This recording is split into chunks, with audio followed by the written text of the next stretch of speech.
On May 4th, 1932, Lilly Lindestrom, a 31-year-old prostitute, was found dead in her small apartment in the Atlas area of Stockholm, Sweden. While police would quickly discover that Lilly had been murdered, it's what they found next that would truly leave them speechless. Lilly's body had been drained of blood. It was the case that someone or something had killed her and left her with almost no blood. In today's episode, we will examine the unsolved murder of Lilly Lindestrom and the suspect who was never caught, who became to be known as the Atlas Vampire. As police entered the apartment of Lilly, it was determined she had been dead for 2 to 3 days.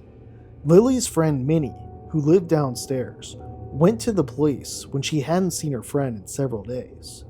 At the crime scene, the police quickly found that Lilly had died from blunt force trauma to the head.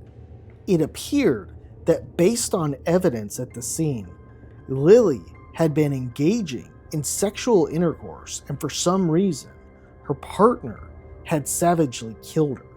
The question became, why? As mentioned, Lilly was a prostitute, yet unlike others, Lilly worked exclusively from her apartment.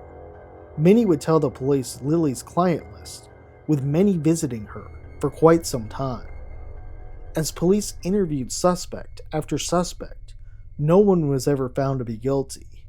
It should be said that during this time, police relied heavily on confessions to solve crimes since DNA evidence wasn't around.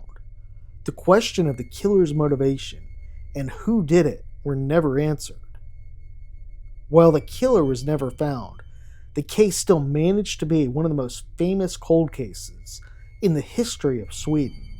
This is because of the bizarre circumstances surrounding the death of Lilly.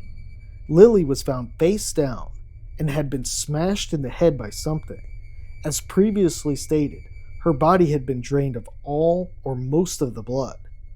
A gravy ladle soaked in the blood was found at the scene. Police hypothesized the killer might have used the ladle to drink her blood.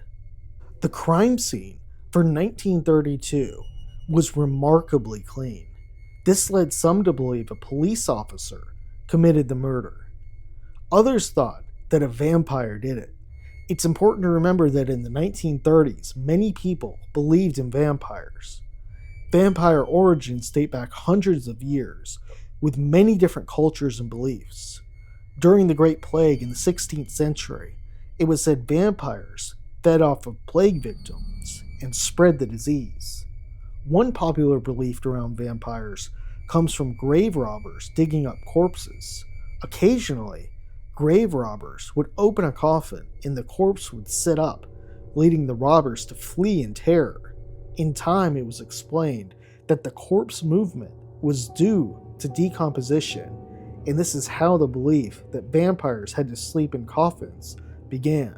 Over the years, the question of who killed Lilly remains. While it probably never will be known, it is a strong possibility that the person was suffering from Renfield syndrome.